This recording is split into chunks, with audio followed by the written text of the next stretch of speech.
Now let's play hot seat. What's hot seat? Yeah, let's play hot seat. Is when you put someone in the hot seat, you can ask them anything, like crazy questions that Yeah, they have let's to do answer that. honestly. Really?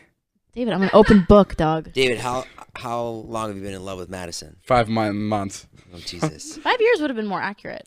Oh, When you first saw me on the gram. What the fell fuck does hard. that mean? Yeah, whatever. It fell hard. Well, don't you love Jesse Eisenberg? I do. I Yeah, love he's Jesse like the Eisenberg. best, the coolest nerd in the world. Sure. Yeah, he's just cool. I think it's everything for characters. Like Matthew Gray Gubler is dope, but like his character in Criminal Minds is who I fall for. Madison So loves not- Rick and Morty. She loves Jason has a Nathan character Fielder. called do. Carmelita. It's like a Prostitute. it's a prostitute basically. Interesting. Does So that- other side of the spectrum. Is that something that makes you If it's an intellectual Thrilled. Are you into prostitute, guys that then do you never prostitute know. characters? Jeez. Could be my Carmelita's not the most intellectual, but it is a really good character that he does. Thank you so much, I'd David. It's be- good to be here. What is your biggest turn off? Like people who are- what's a deal breaker? I should People say. who are really arrogant and people who lie. I hate liars. You Yeah. think David's arrogant? I think he can be, but I don't think he's an arrogant person. No, I think he can definitely like show some arrogant qualities that you're not. Like I said earlier that David has like 6 moods, and I could come in and I could be like, okay, he's in mood 2, he's in mood 5. Oh, That's break my down thing the with 6 David. moods. I'd love to That help is- with this. There are so many. That is really interesting that you. there are picked up on there that. are definitely multiple like tell David. me some of the moods. Okay, so like mood 3 is what I said he was in before, is when he's like super energetic and he's in his like quirky kind of like I'm gonna make a bunch of jokes and be goofy and silly mood, which is Yeah. my favorite David. Yeah. And then there's like mood 1 where he's really introverted and he's on his phone and he's not talking to anybody and he'll probably go to his room before midnight and like just not want to speak to anyone. He's not so fun. And then there's mood She's like describing a crazy person, by there's the way. mood 2. Yeah, basically Mood you're 2 where he psycho. only speaks in Spanish. No, but you have a lot of different moods, and I was basically saying that he has multiple moods and Right. Multiple personalities. Yeah. It also pretty depends much. like how I wake up, when I wake up, like what I'm feeling. Like If sometimes you had just napped, see, he had just taken a nap, yeah, I so just now took a he's nap, super so hype. I'm a little bit energetic now. Like I'm ready to go. And Madison walked in, and Madison always wears like the nicest sweatsuits. Like they always look like she's like going to the most fancy like sleepover Sweatsuit ever. convention. Yeah, I don't know, and it just puts me in a good mood. And what does that do to you? Well, she looks so comfy, and I go, "We're having a sleepover," and I start bouncing up and down on the back. 'Cause That's genuinely what happens. I just get so He starts excited. throwing pillows at me and I shit. start throwing pillows. What's your biggest turn off? My biggest turn off. I think David are just on our first date right now on the podcast. That's really what's happening. biggest turn off. I don't like when people aren't good at like reading the room. Like I Like, don't pick up on social cues. yeah. Oh, that's very annoying. that- That's a very annoying trait. That like one of the scariest things I could imagine, like bringing a girl to your friends and then the girl saying something that's like super uncomfortable and Or, like like, double private or, like- and like doubling down on it where your friends are looking at you and giving you weird looks. Right. Like that's how you know it's like when when the girl you're with Sure. is making your friends uncomfortable. Oof. That's like a big turn off. I feel you. Or I mean, this is like a more general turn off, but like washing your hands. I think it's so important to wash your hands. I'm not just saying this in the I midst of literally coronavirus. texted my friends today. I was like, we should all take a bath in hand sanitizer. Like, Whoa, literally. okay. That's so true. Texted your friends. Let's all take a bath. Yeah, it's all Right take a on. bath in hand sanitizer. Okay. Can't breathe Shut anymore. up, David. Do you think size matters?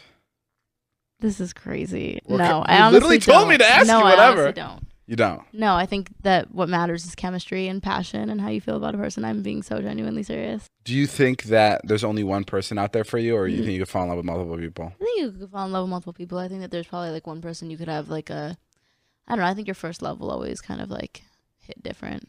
Right. At the same time, I don't really know. What's your relationship like with your parents?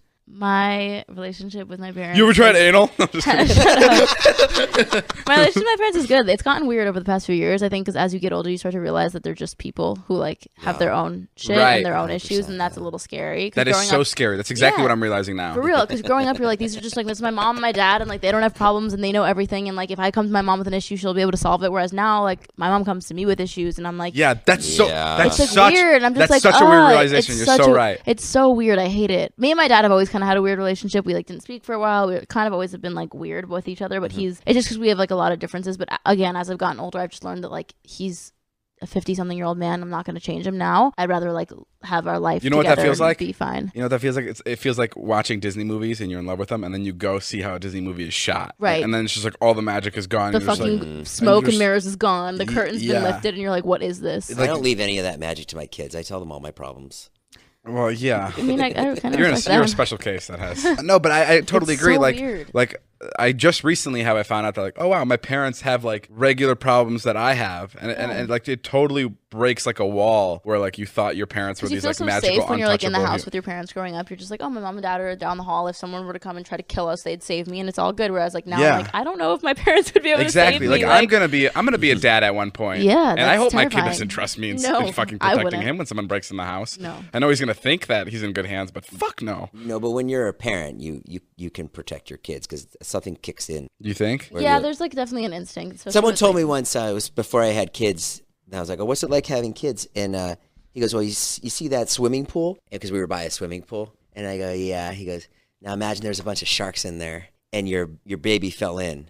Like, you'd go in to the sharks. And he's absolutely right. 100% you would. Right. That does sound like it'd be like. But like, whereas if David fell in to the sharks, I wouldn't necessarily jump into the pool to save you. Okay. You don't need such real life examples. Are you telling me the second your baby comes out, like something clicks in? Something clicks in, yeah. Yeah, you would definitely kill or be killed for your child, I think. Yeah, you would. If you could change one thing about yourself, what would it be? My skin. You want it to be worse? No, I like struggle with acne all the time, and it just really annoys me. When? Are you saying like appearance-wise? Right now it's fine. But it like spikes up out of nowhere before I get my period, and it just makes me like feel really insecure. And it's like a really. What's your favorite part of your period? Come again? What's your favorite part of yours, David? Eating a bunch of chocolate. Eating a bunch of chocolate. Oh my god! Wait, are we just becoming best friends? We have so much in common. Do you mean externally? What would I change about myself, or internally, like as a person? Both, either. But, I think literally like acne is just very annoying. But I think internally I wish I didn't have to feel like I had to constantly prove myself to people. I feel like people always assume that I'm not smart and that I am very shallow and not kind. Yeah, that sucks. That's the. It's exhausting. It's a downside of being super sexy. It is honestly it is. It sounds conceited, but it genuinely is, and it's really like, and it's unfortunate. And I've watched like a lot of Megan Fox interviews, and she's talked about this for years. And she's like, it's really great. People think I'm super hot, dope, but like that is such a stereotype. It's just not a choice. Like I didn't choose to look the way I do. I don't like my parents made me, and this is how I look. But like the surface only goes so deep, and I just think that like I know that I'm genuinely such a good person with a big heart, and like I think that I'm smart, and I think that I like care about people, and I just think I have much bigger and better morals and values than just my looks. So it upsets me that I think the emphasis is more put on my face than my heart. That's the toughest part about like it's just annoying. It just gets really tiring being me being one of the best looking YouTubers. It's like tough for people to understand that there's more to me than just my looks, and the videos actually have substance. No, but genuinely, I used to have like really good looking guy friends in school too, and every time everybody thought they were complete fucking idiots. Yeah, they're oh, that guy's a douchebag, he's not smart. But like then you get to know them, and you're like, actually, that's crazy. It's like hey, I'm just trying to come up with questions. Have you thought about getting a haircut? I was actually thinking his hair looks like better than usual. David, have you ever taken Madison on a date? I have not. Why not? I don't understand. You guys get along so good. I mean, this is a slam dunk here, the two of you. Where would we go? That's your job. Thank you, Jason. Figure that out. This is okay. Here's my ideal first date. Tell me if you make TikToks in your bathroom. Yes, that is his definite ideal first date. If that's his first date, we've been on plenty. Okay. Here's an ideal first date. We go on a canoe ride. Down. Yeah? Yeah. I'm like sure. the biggest water sports person ever. Madison, this motherfucker ain't never been on a canoe, nor will he ever go on a canoe. No, I will go on a canoe. I actually, fun fact about me, when I was on sleepaway camp, I took a canoe over to the boys' camp in the middle of the night on the lake with no lights, tried to go hang out with the boys, and then I got kicked out of camp, and I'll never be welcome back. Yeah. You went by yourself? Yes, stole a canoe. By yourself? Canoed across Brant Lake to go to the boys' camp because I was just trying to be a little flirt. Okay, but where'd you get caught? Like before you hit the water? In the middle of the lake. They drove up on a speedboat, and they were like, excuse me. No, you didn't. Yes. You did not get caught in the middle of the lake. Was it what do you mean black? There's no way you got caught in the middle of the lake. Why is that no way? You know where you got caught? You know where you got caught? Like patrol people on lakes. Can I tell you exactly where you got caught? Where? You got caught like at the door of your cabin where you're about to leave. I was and then you explained to them what you were doing. But over the years, in the canoe, you have made that story better, and you're believing it. Honestly, that's a possibility. Over the years, you've lied to yourself about the story. This was also when I was like maybe 12 years old. Right, so. right. There's no way you got caught in the middle of the lake. My memory says that I was literally rowing my fucking boat, and I got like pulled over by the canoe people. That's just too good of a story to be real. Damn. Okay, well, I guess my memory is just... Your parents have to come get you? Oh, yeah. I was like kicked out of the camp. I can't even go back and like sleep on visiting trips. Who was this boy that you were seeing, and how was he so disappointed? Well, so we had socials. And the boys would come over to like on their buses, and they would hang out with us. And I was hanging out with a group of them, and they were like, "You should come to the boys' camp later tonight. And I was like, honestly, I'm down. Like, we weren't going to do anything. And we were 12 years old, but it was just more like, you know, being flirty and whatever. And I got in the middle of the night on a canoe and I fucking canoed my ass across the lake. It's very close. You're picturing like an ocean. Like it was like a very small little lake. I don't know, man. Okay. It's a little suspicious to me. Okay. Why don't you believe her? Why would she make that up? She wouldn't make it up, but I literally can like call Point O'Pine right now, and they will say that Madison beer is not allowed on. Maybe you're right. Maybe it was not as dramatic as I'm remembering. Because I have stories exactly like that, where like over the years I've added little bits details. to it, I feel you. And now it's my truth. Like now I don't know the story in any other way. That could be true. I feel like I embellished some of those stories.